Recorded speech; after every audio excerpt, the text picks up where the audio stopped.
நூறு முகமது என்றால் என்ன? நூறு முகமது என்பது அரேபியர்களில் ஆண்களுக்கான பெயர். அரேபியர்கள் நூறு என்றால் ஒளி என்று பொருள் கொள்கின்றனர். விக்கி பக்கத்தில் நூறு என்றால் ஒளி என்றே பொருள் சொல்லப்பட்டுள்ளது. ஆனால் அதில் வேர் சொல் மூலம் கொடுக்கப்படவில்லை.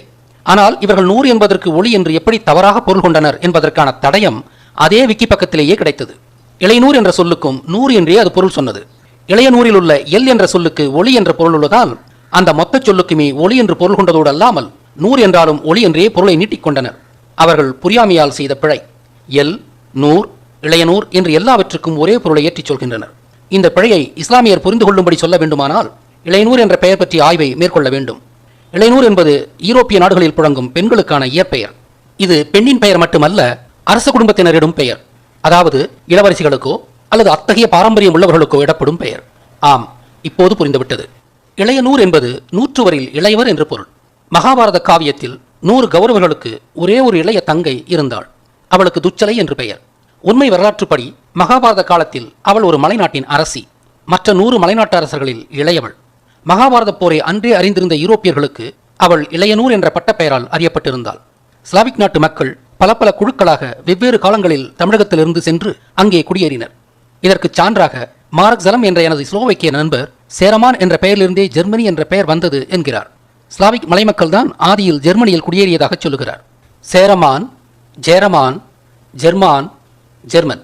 மகாபாரதத்தில் 100 கௌரவர்களின் தங்கையாக அறியப்பட்ட துச்சலை பாத்திரத்தின் வரலாற்று பட்ட பெயர் இளையனூர் என்பது. எனவே 100 என்பது தவறான அனுமானத்தால் ஒளி என்று புரிந்து கொள்ளப்பட்டிருந்தது என்பதும், இளையனூர் என்ற பெயர் மகாபாரத துச்சலையை குறித்தது என்பதும் இப்போது நாம் நிறுவும் உண்மைகள். ஸ்லாவிக் தேசங்களில் துச்சலை பாத்திரம் இளையனூர் என்று அறியப்பட்டிருக்கும் போது அரேபிய பகுதிகளில் துச்சலையை குறித்த பெயர் உண்டா?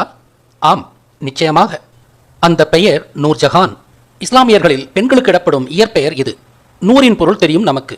ஜஹன் என்பதன் பொருளை அறிய வேண்டும். ஜஹன் என்பது சஹன் என்பதன் திரிபு. சஹன் என்பதும் அகன் என்பதன் திரிபு. அகன் என்பது ஒரு குடும்பத்தைச் சேர்ந்தவன் என்று பொருள். மகாபாரத கதைப்படி 100 கௌரவர்களும் துச்சலையும் ஒரே குடும்பத்தைச் சேர்ந்தவர்களாக காட்டப்பட்டாலும் 100 கௌரவர்கள் 100 மலைநாடுகளின் அரசர்கள். துச்சலை இன்னும் ஒரு மலைநாட்டின் அரசி. எனவே இவர்கள் அனைவரும் அரச குடும்பத்தைச் சேர்ந்தவர்கள் என்ற தகுதிப்படி, அதாவது ஒரே தகுதியுள்ளவர்கள் என்ற பொருளில் இவர்கள் ஒவ்வொருவருக்கும் மற்றவர்கள் சகன்கள். ஆக துச்சலைக்கு 100 சகன்கள்.